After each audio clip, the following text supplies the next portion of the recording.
Okay. Assalamualaikum and good morning to all of you, all the participants here. Today in ROF, Friday, 12th of November 2021, we meet again in WebEx with our new presenter, which is I will introduce after this. But before we start the session, I would like you to uh, fill up the link that we will send in the chat box, and you need to fill up and submit back to us. Okay. And welcome to all of you, students and friends, lecturers, postgrads, students, undergrads, to Research on Friday for today. For your information, today is a very special day because today is the last session for Research on Friday 2021, and meaning that the ROF will be back in next year 2022 with new faces, new presenters, new style, and also I hope that new moderator. It's not me. So without to waste our time, and I will introduce you our new presenter today. Is a very special person for me. She's not only a lecturer but also our mother. Okay, our our mother for School of the Arts, School of the Arts in USM. Yes, she is our dean, Dr. Mumtaz Aboo Backer. Okay, so let me introduce you about Dr. Mumtaz a little bit. So Dr. Mumtaz is complete her bachelor degree, performing arts from University Science Malaysia, Bachelor of Arts Dance Studies from University Science Malaysia, and PhD in Dance Ethnology from University Malaya. Okay, and Dr. Mumtaz is a senior lecturer and also researcher attached to the Department Drama and Theatre, School of the Arts, University Science Malaysia, and she is an academic um, in the field of performing arts and dance, choreology. Okay, her book title "Dancing the Strong Woman in Malaysia," like her, 2012. Is it 2011, 2012? And it's one of the first in the country to highlight the discuss issue on the identity, feminism, and the empowerment of women through the field of dance in Malaysia. So trained in Indian classical dance from Bharatanatyam. Is it true? So Malay traditional dance, contemporary dance techniques, and Malay martial arts silat. Okay, so jangan main-main. She incorporates dance, creative movement, drama, and storytelling in her artistic projects. So she is active, involved in arts therapy for children, relate with our topic today with special needs. So Dr. Mumtaz also a textbook writer for the subjects of dance for Malaysian schools.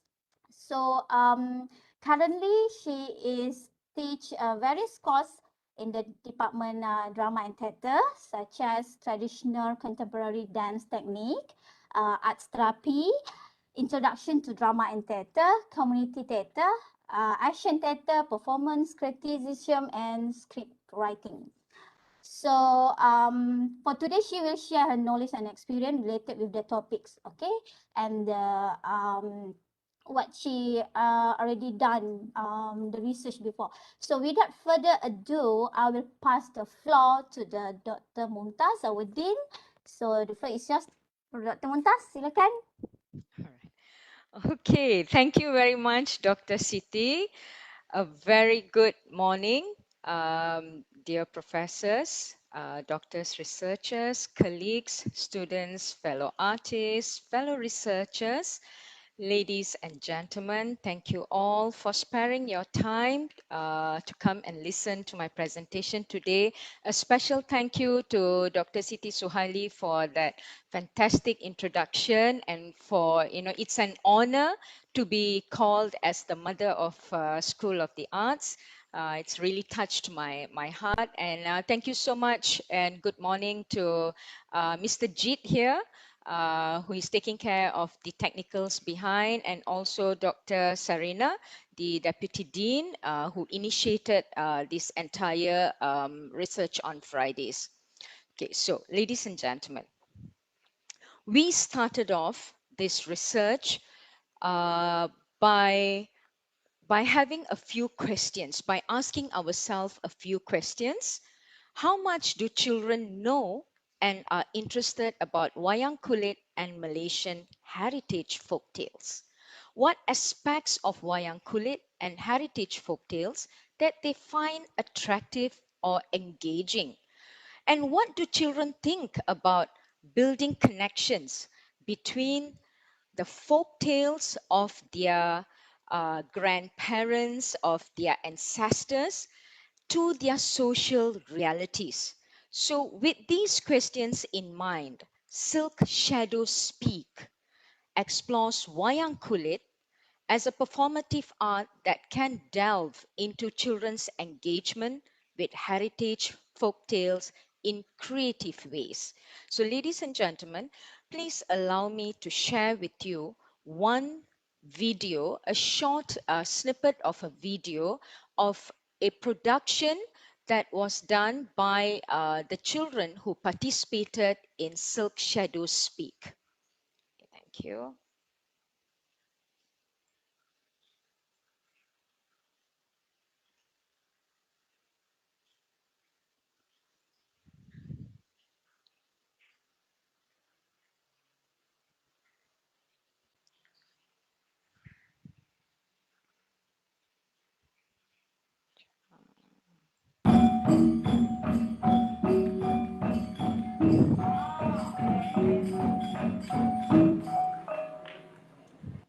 Selamat pagi semua. Hari ini saya mau ceritakan tentang sang kancil dan sang monyet. Pada zaman dahulu, di hutan rimba terdapat seekor sang kancil sedang bersiar-siar di kebunnya.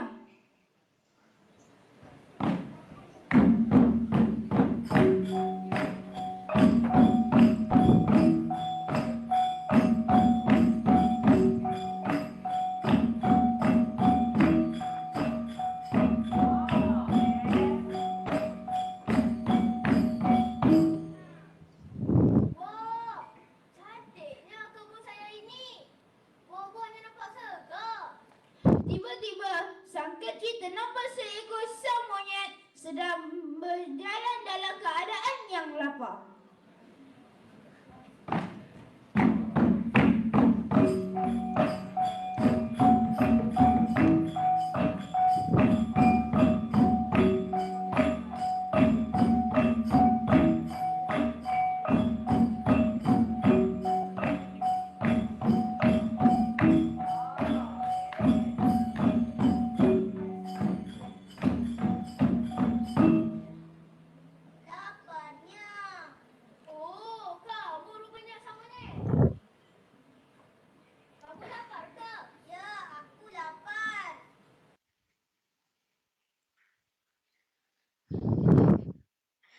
Okay, ladies and gentlemen, I will stop that video for a while. Now, I would like to go into my presentation. That was a snippet from a workshop performance that the children who participated in this project performed. All right. Okay, and now I shall go into my presentation. I shall share with you my presentation.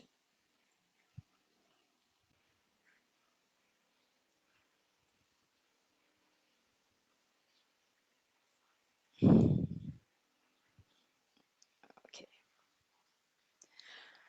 Right. As we all know, the title of my presentation and the research is Silk Shadows Speak, a study on Malaysian children's voices on heritage folk tales using performative tools. This research focuses on three main areas: folk tales, wayang kulit, and children's voices. This research looks at children as active learners who can draw on direct physical and social experience as well as culturally transmitted knowledge to construct their own understandings of the world around them. Number two, heritage folk tales. Ladies and gentlemen, folklore, folk tales are the folk culture of the community or the people, usually expressed in its oral traditions via written manuscripts, and it is about the local wisdom or local knowledge of the people. This research proposes that attention must be drawn to the importance of folklore as an ingredient of Malaysian cultural identity that shapes ideas and actions of children in rapidly changing living settings today. Children need interested adults and others to listen to their plans, respond to their ideas, and offer assistance and support for their exploration on heritage folktales in the Malaysian setting. This will enhance respect for Malaysian heritage folktales in a much more engaging way. This research also looks at performative arts, especially the Wayang Kulit, and how do we appropriate the Wayang Kulit experience among children. Ladies and gentlemen, what is Wayang Kulit? Wayang Kulit is a traditional form of theatrical puppet shadow play. The wayang is present in many countries, especially in Southeast Asia and Asia, such as Indonesia, Malaysia, Thailand, India, and China. In a wayang performance, the puppets are projected behind a screen and the shadows are reflected through lights on, onto the screen. It is presented by the dalang, who is the master puppeteer, and accompanied by the gamelan ensemble music.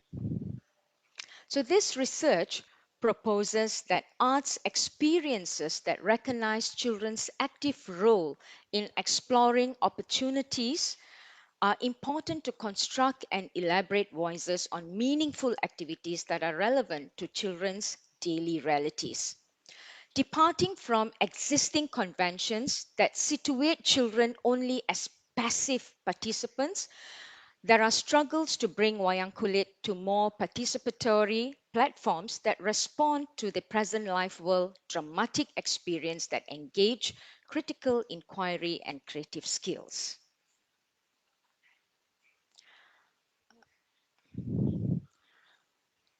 Ladies and gentlemen, the last 20 years have brought dramatic changes to the lives of Malaysian children as they confront shifting patterns in lifestyles as well as increasing competition from entertainment and recreation. Children today are seeking new fixtures that offer new and varied ways to communicate, learn, and play where they can emerge as central actors in a shifting landscape that pose a challenge to our values, norms, and the continuity of our heritage folktales and performative arts. Children too face complex experiences in approaching and understanding the social, cultural, and moral facets imposed by adults in a constantly evolving world, influenced too by heritage folktales. It is crucial to hear children's voices, experiences, their opinions, and how they perceive these changes on the context and consequences of heritage folktales and performance arts in Malaysia. Sadly, we are less certain as to how and whether these heritage folktales and performance arts are tied into the realities of the children's everyday lives. And with that, too, this research takes on to inquire about seeing if children could build the past stories of their ancestors into their contemporary settings. Silk Shadows Speak triangulates children heritage folktales and wayang kulit in an attempt to explore wayang kulit as a performative art that can delve into children's engagement with heritage folktales in creative ways. Silk Shadows Speak is about children's voices, their thoughts, reactions towards heritage folk tales in their everyday lives. It is about children's participation in appropriating the Wayang Kulit to make and communicate meaning through storytelling, interpretation, and creation of characters, puppetry, sounds, textures, and gestures. Silk Shadow Speak is also about revisioning performative tools, especially the Wayang Kulit experience, in engaging and interactive ways that will bring unprecedented attention to public conversation and action on children's performative activities. And let's look at the research problem. Let me just bring this down.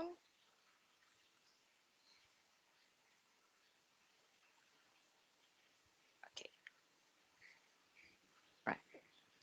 Ladies and gentlemen, we see an image here of two kids looking at their tabs here. All right, and this is one of our main research problem. Yeah, children today are raised online and find it difficult to relate to folk tales and wayang kulit. Our second problem statement: our heritage folk tales and wayang kulit need the future generation to carry on and conserve them. Our third research problem: there needs to be a clear agenda, all right, on how children can reconnect to our ancestral heritage, especially folk tales and wayang kulit. In this case, in order to ensure the sustainability of our heritage. There has been efforts to revitalize, revive, re-energize wayang kulit in an attempt to conserve the art, but our question here: has children's voices, opinion, experiences been included in these efforts? Our research objectives. The first one, to chart children's knowledge and interest in heritage folk tales, and our research questions that correlate to the objectives. What are the folk tales that children know? What aspects of these stories they find engaging? How do they relate these stories of the past to their current realities and contemporary settings? Our second research objective, to revision children's wayang kulit experience by exploring new forms of participation, mainly storytelling, interpretation, and creation of characters, puppetry techniques, sounds, textures, and gestures, where children voice heritage folk tales in fun and imaginative ways. So, the questions that correlate to this objective: what aspects of wayang kulit performance do children find interesting? Is it the puppetry techniques? Is it the narration techniques? Is it the gamelan musical? Is it shadow and light or creation of characters? How can wayang kulit be revisioned in a way that retains the core elements and yet be performed in appealing ways that engage children voices today in fruitful ways? And our third objective, to investigate the relevance of folk tales to children and their representations in their wayang kulit works. What are the folk tales that are seen relevant, and how have they been expressed through these representations and meanings in their wayang kulit works? What are the challenges that will be encountered by children in appropriating wayang kulit to the social realities? This research draws upon the existing literature in childhood studies, heritage folk tales, and also wayang kulit performance. Morrison, Alderson, and Morrow state that children are active agents, social actors in their own rights. They are seen as subjects and not objects, and this is supported by UNCRC. And children today have become the insiders of research undertaken to understand children's worldviews, children's thoughts, children's mind frame. And this has become a common practice among researchers and scholars. And therefore, children must be seen as subjects and not objects. Children are children are party to the subculture of childhood, which gives them a unique insider perspective that is critical to our understanding of children's worlds. Children observe with different eyes, ask different questions. They ask questions and have concerns that adults may not even think or understand as outsiders. This research further looks at meanings about children's creative works as visible representations once they are realized materially. Materially here refers to the actual modes and media involved in the representation of meaning in this research. Kress 2003 states that modes here refers to the visual activities such as writing, drawing, coloring, painting, right? And also oral, kinesthetic, gestural activities like dance, movements, theatrical activities, and so on. And media here refers to paper, crayons, paintings, etc. And all these are culturally available resources that the children engage with, make meanings within the realm of what is understood as literacy. Folk tales are essentially the oral history of a community, including stories, customs of a given community, fairy tales, fables, historical stories, and even ghost tales, which are preserved through social memory and communicated through rot, as stated and supported by Jenkins and Knavi. The stories of a child's parents, grandparents, and ancestors are important elements in folk tales. They help in molding a child's belief system, cultural practice, and views on identity. And many studies emphasizing the importance of folk tales as an integral element of a child's holistic development have come to the forefront of the academia.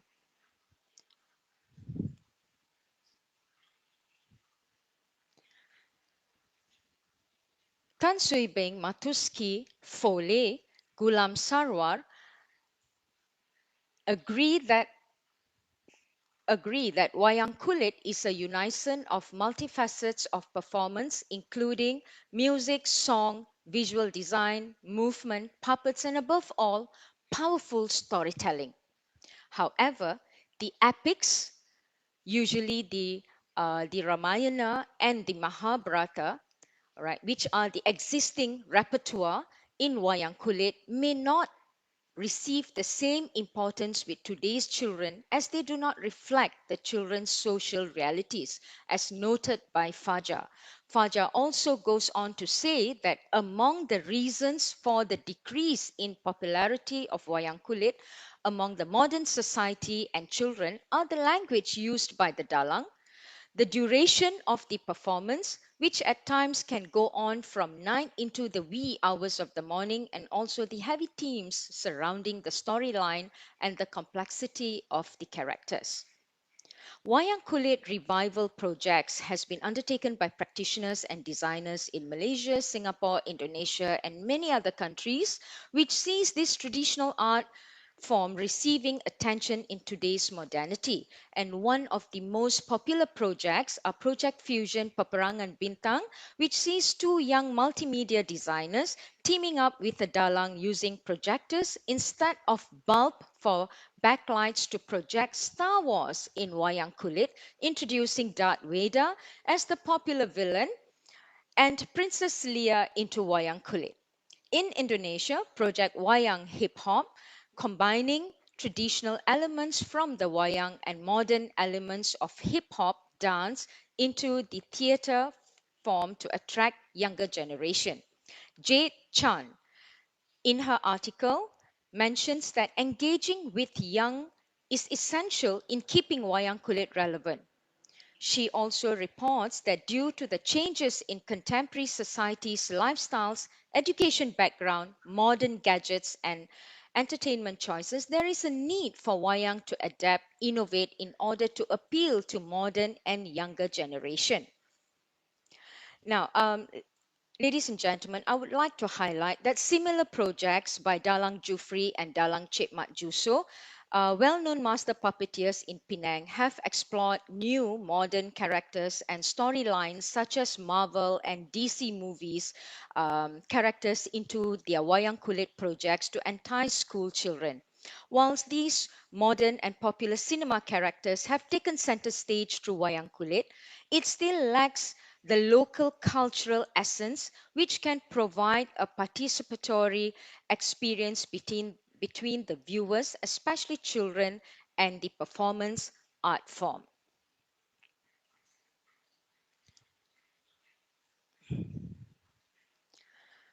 This research employs a practice based or a practice led and action research methodology, looking at both the quantitative and the qualitative data sources.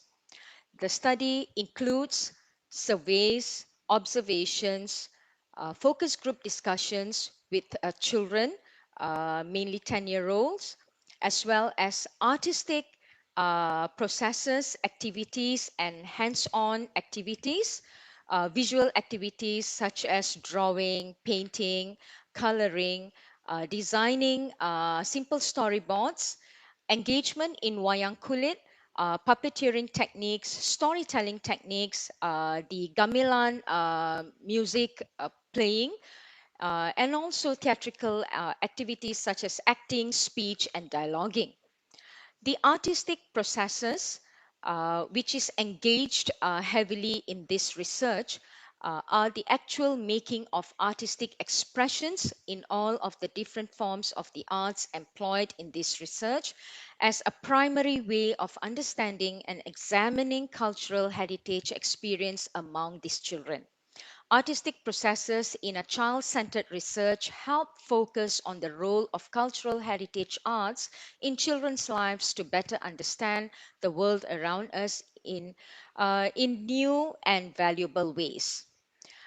This research was carried out in 3 states in the northern region of Peninsular Malaysia, Penang, Kedah, and Perlis. 6 primary schools were chosen, 2 from each state, the urban and suburban, as these states were the targeted areas within the 11th Malaysia Plan as growth catalyst cities in order to maximize benefits for the residents and to stimulate national development. Overall, there were 375 children who participated in this research. For the questionnaires part, there were 375 children, 201 were girls, 174 were boys among them. And for the focus group interviews, there were 60 children, 10 from each school. And for the final workshop performance, there were 60 children from 3 schools. The outcome of the project was to perform a full-length wayang kulit workshop performance based on the narratives created by the children from the heritage folktales.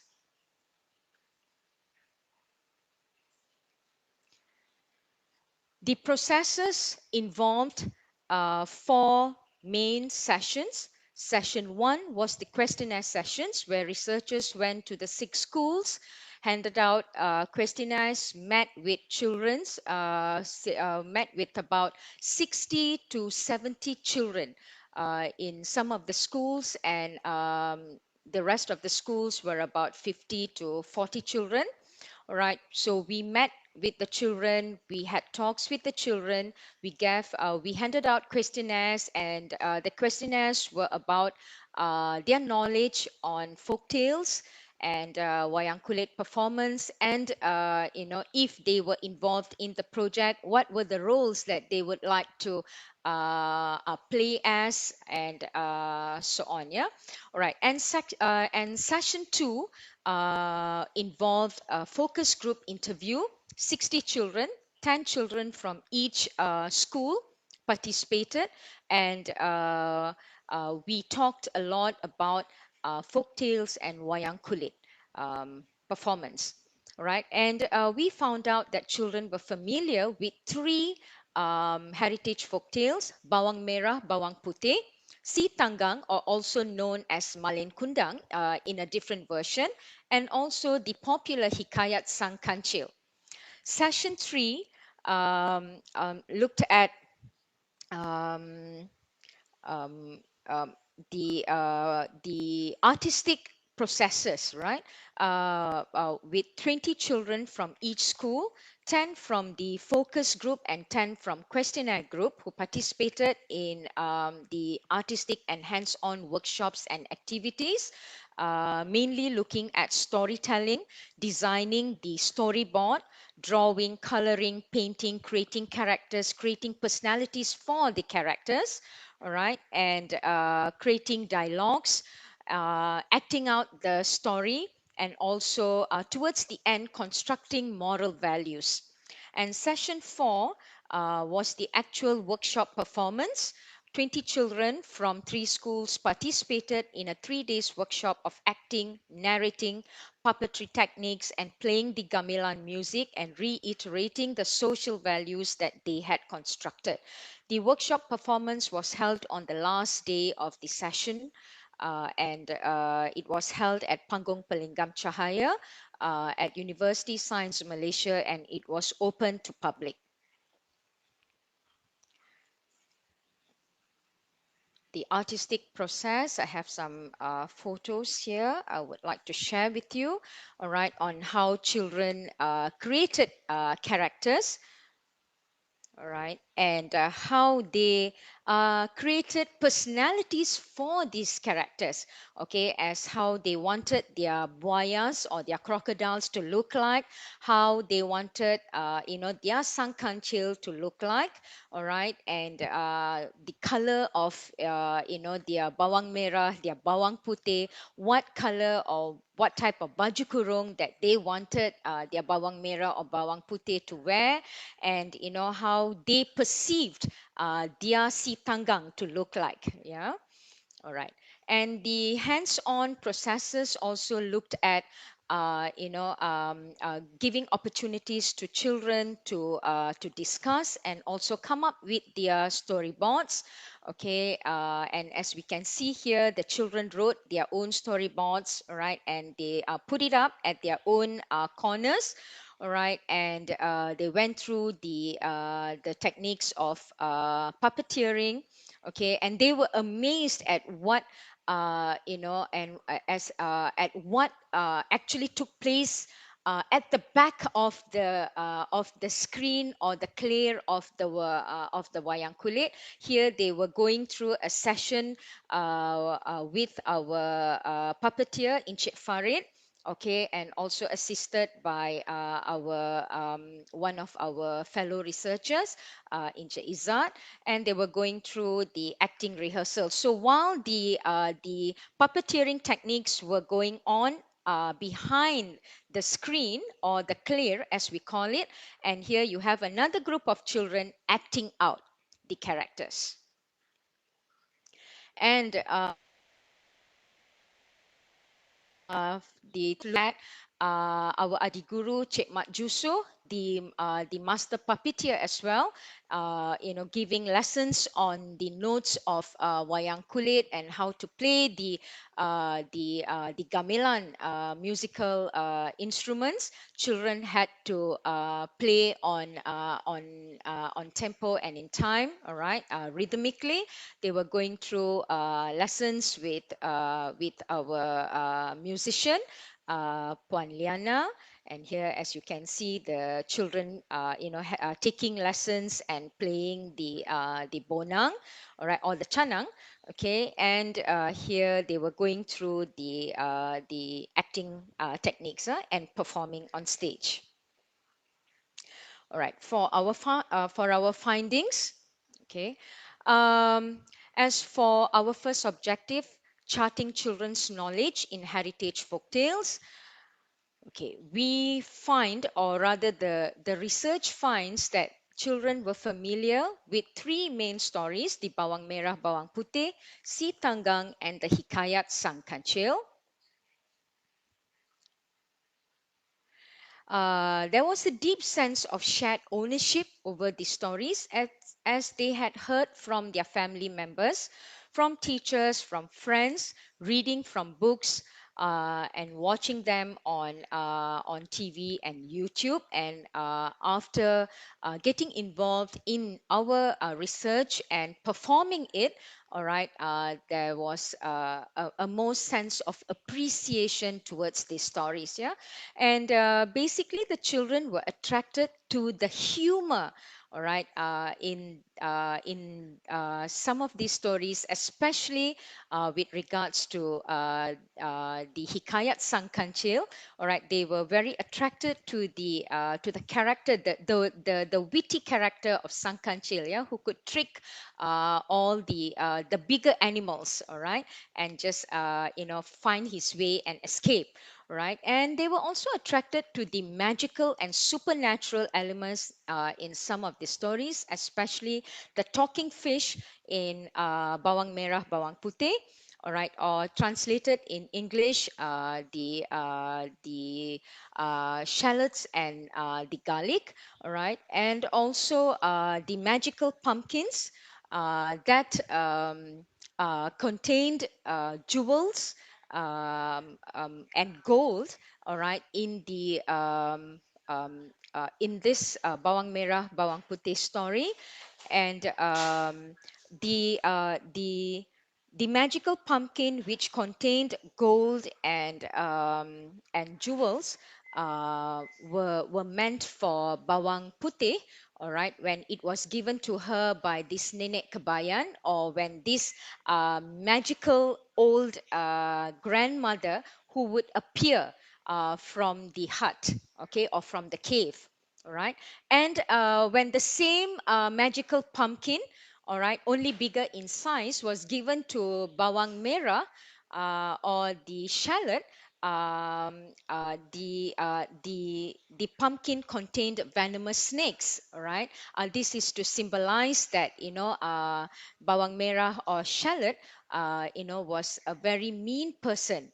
Okay, as compared to or as a contrast to Bawang Putih or the garlic's characteristics and character or personality. Okay, children sympathized with the main characters who were victimized, especially in Bawang Merah and Bawang Putih. They sympathized and empathized with all the ordeal that Bawang Putih or the garlic had to go through. Yeah, they agreed with the ending.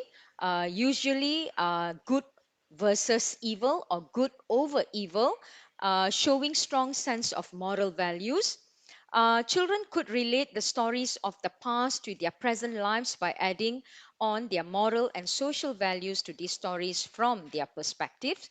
Children gave their voices as they narrated the stories, wrote the dialogues, acted, and embodied the characters.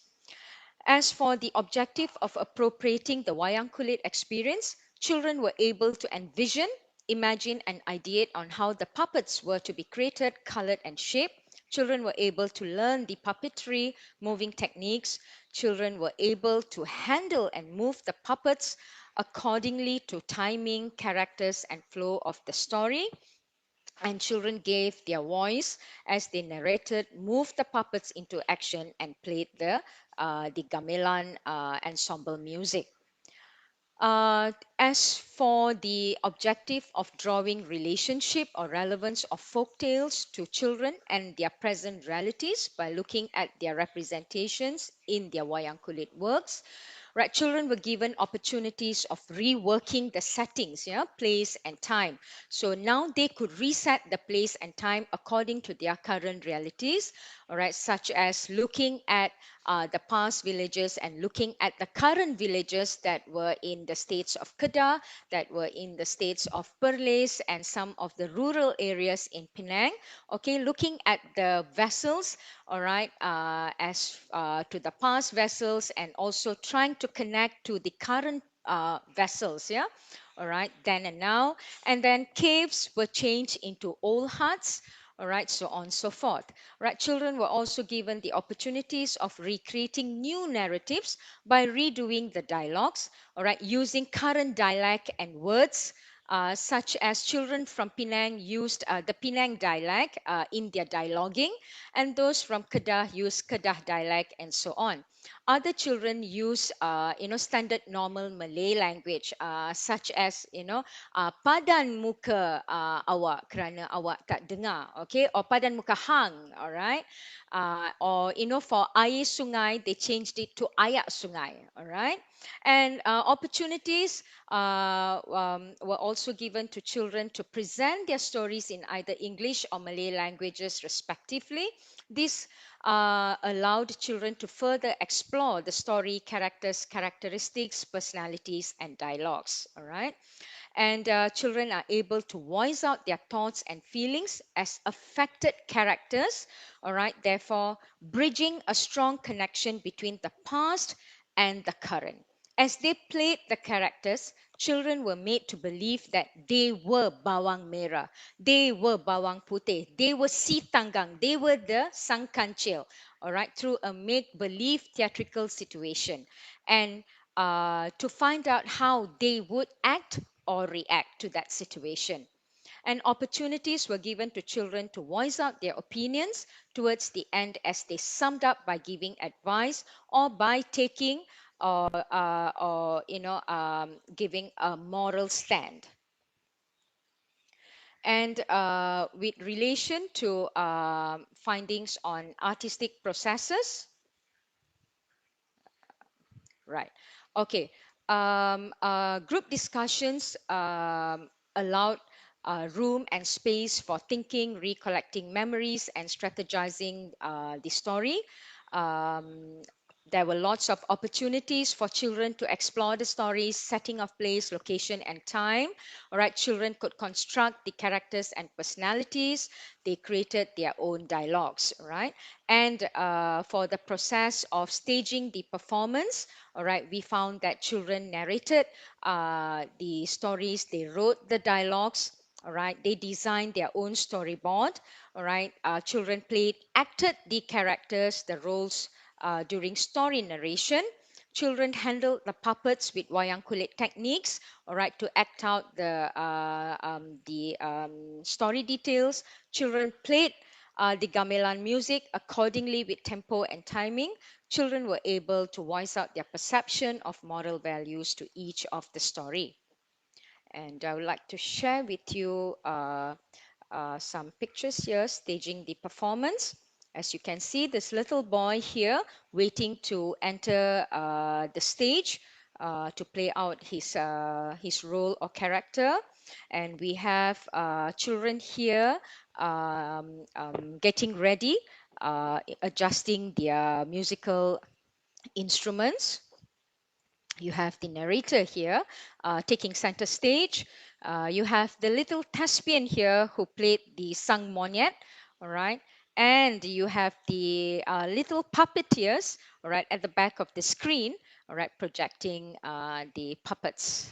Okay, and these are the shared body of values that the children came up with from these folk tales, right? This was not actually part of our objective, but this was additional, and this is so valuable for us because as we went back to schools, all right, and we found that when we engaged with the children, we had talks with the children post production, post workshop, and this was what the children came up with. All right, they worked with their teachers on this. All right, so the teachers used their experience in this research and this workshop, and worked with them on this moral values. All right, so they came up with these 12 core values: honest, kind, faith, compassion, peace, tolerance, to be generous, to love, to respect,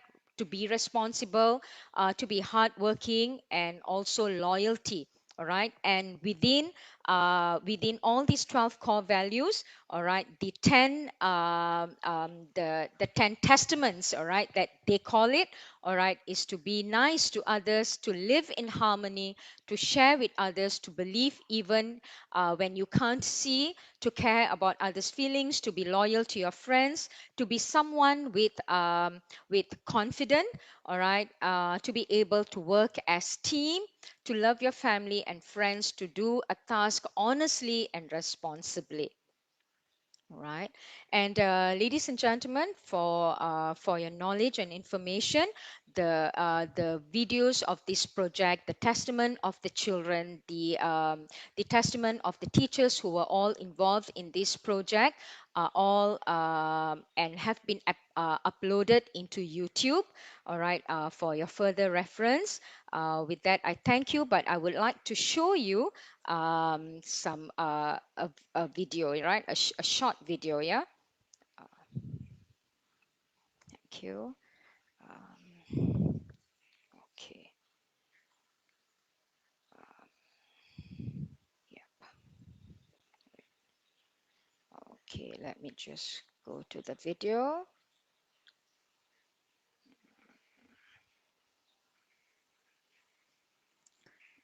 Okay.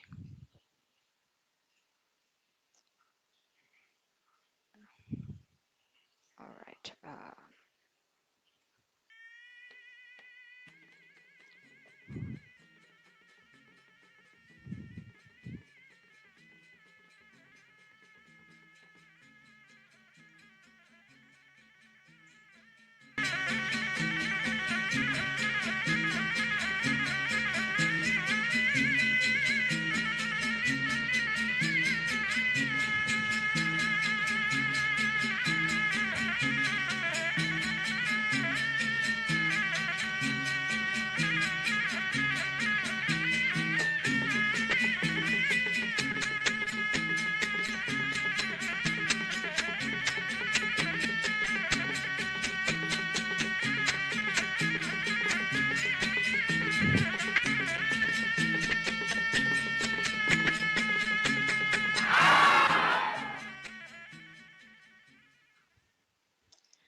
And if I may just share one more short video, a testament from a child who also participated in this project.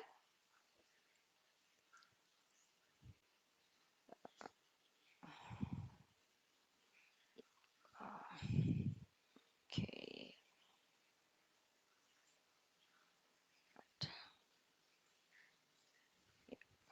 Okay. And I'm the narrator of Bawang Putih Bawang Merah. I came to this Wayang Kulit program from SK Minden Height, and I really enjoy it because we can learn new things and new stuff, and we can learn out of the boundaries to do traditional stuff and traditional shadow puppets, and how to avoid from stage fright. Do you have stage fright? I did used to, but when I started this program, this thing wasn't really scary. Tell me a bit about the story of Bawang Merah, Bawang Putih. So it's about two stepsisters, and Bawang Merah is really bad and Bawang Putih is really nice. But Bawang Putih, she's this kind-hearted person, and that's why she chose the small pumpkin, because she has a good heart. And Bawang Merah, she just chose the big pumpkin because she didn't think about other. Okay. All right, ladies and gentlemen, thank you so much for your time. And yeah, I will pass it back to Dr. Siti Suhaili. Yes. Thank you. Thank you, Dekan. Thank you, Dr. Mumtaz, for your very interesting presentation. So, it's a very interesting topic today, especially for the childrens. And we allow all the participants, if you have any question related with the topic or anything that you want to maybe share, you may to send your question in the chat box, or maybe you can switch on your microphone, unmute your microphone so that you can directly give your question to the Dr. Mumtaz. So also we already sent the link in the chat box. So that's all of you. Please fill up the link, the form, and submit to us before end of the session. So before we wait any question from the participants, how Dr. Muntas how you control all the children the stage. Okay. before performance and during the performance. Okay. During the show. Well, to tell you the truth, right? Children, they are, they are very active. Okay. Suddenly they have all these, adrenaline, yeah, building in them. But we were lucky because we had our students. Who also participated in this research project. So it was not just me alone. I had six other co-researchers, mainly Dr. Pravina and Dr. Pravina, Puan Karen, Hong Kim Lan, and we had Puan Liana, we had Puan Nur Hilyati, we had Encik Izzat, we had Cik Mat Juso, our Adiguru, Encik Sharil, Samsu, Shamsul Bahari, all right, and also all my our students from drama and theatre. I think there were about five of them, all right, who were involved in this project, and they were actually the ones who controlled, played along with the children, and watched over them actually, right? Yeah. That's Right. the Uh, is it that's the challenges. What is the challenge during this activity? During this research? Okay. Well, when yeah, there were so many challenges that were posed to us. Yeah, when we went to the schools, the first challenges that the first form of challenge that we had to face was that um,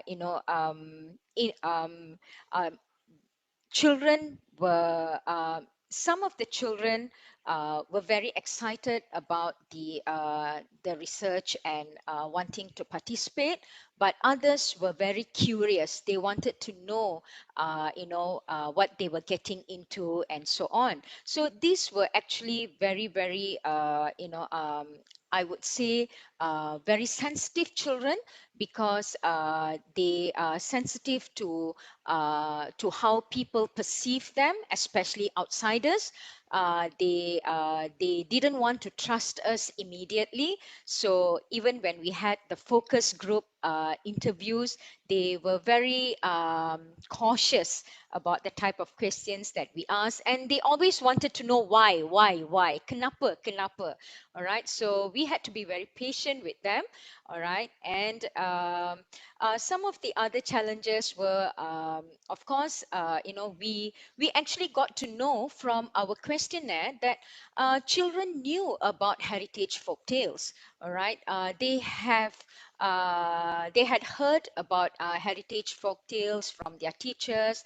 Some of them have come across heritage folk tales from books, especially from their buku bahasa Melayu, buku sejarah, and so on, in the forms of myths, legends, and so on and so forth.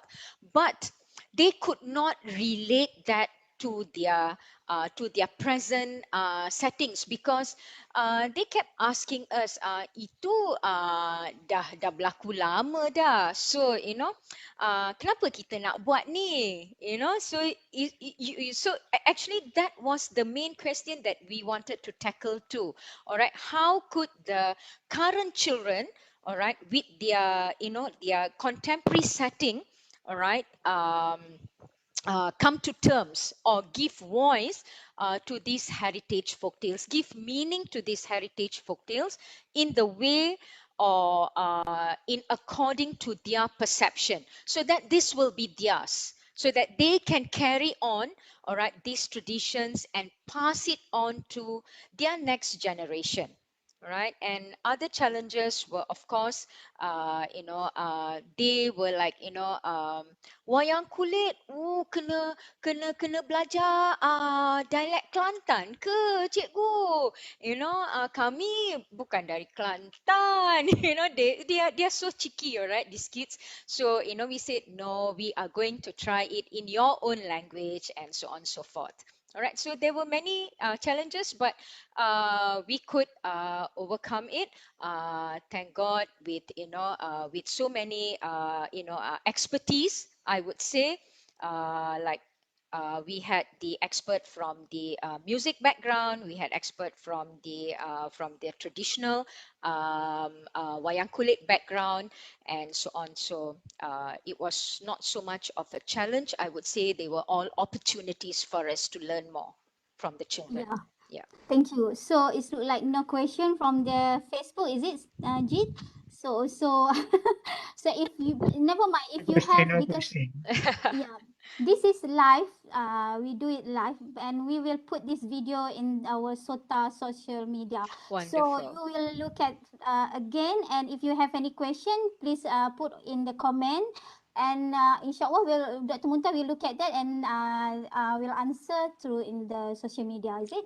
Because we rushing for the time. Okay, And sure. thank you, Dr. Muntaz, for your presentation. So before we end this session, I would like to promote our books. Okay, ROF Research on Friday will come up already have one book for Research on Friday series 1 for 2020. All this collection from the participant research from the previous participants will we compile and make it one very good books. I will share you, and I hope that after this, by next month, if I am not mistake, we will deliver all this book to you. If you want to buy, it's very cheap, only around 10 ringgit Malaysia. 10 is it that? Okay, We are not sure yet. Yeah. RM10. Okay, so this book will you will get by next month. Okay, so please, if you interested for this book, please can inform me, or maybe to inform Dr. Sarina also. So what I can summarize here for this topic is every child is born a genius. So the best way to make children good is to make them happy. And so how to make them happy? Is through heritage folktales. So not only to make them happy, but also to know our heritage as well, kan? So thank you very much to all the participants, lecturers and students for your time to join RF Final Series 2021. We'll meet again next year. And thank you very much, Dr. Mumtaz also. And thank you. Bye. Assalamualaikum.